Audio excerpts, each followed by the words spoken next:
Apat ang arestado sa Bulacan dahil sa pamimeke ng license plates. Ang LTO, pinag-aaralan na ang dagdag seguridad sa mga bagong plaka.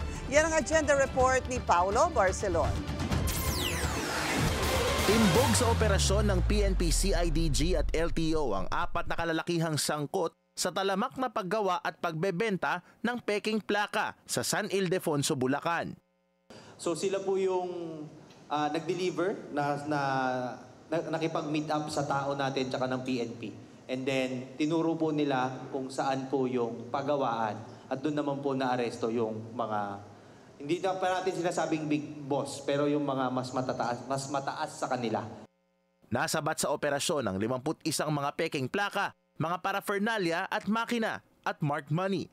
Dahil sa insidente, posible ngayong magdagdag ng security features sa mga bagong license plate na ilalabas ng LTO. Pinag-aaralan po namin yan under the guidance of Yusek Mon and Secretary Vince. We'll let you know. Pinag-aaralan po yan. Isa sa mga nakikitang dahilan ng LTO sa paglipana ng mga peking plaka ay ang backlog ng ahensya sa license plate production. Pero ayon sa ahensya, naubos na raw nila ang backlog ng mga plaka na nagmula pa raw noong 2014. At gamit ang LTO tracker, maaari na raw i-check ang status ng plaka at kunin ito sa LTO office o ipa-deliver sa bahay.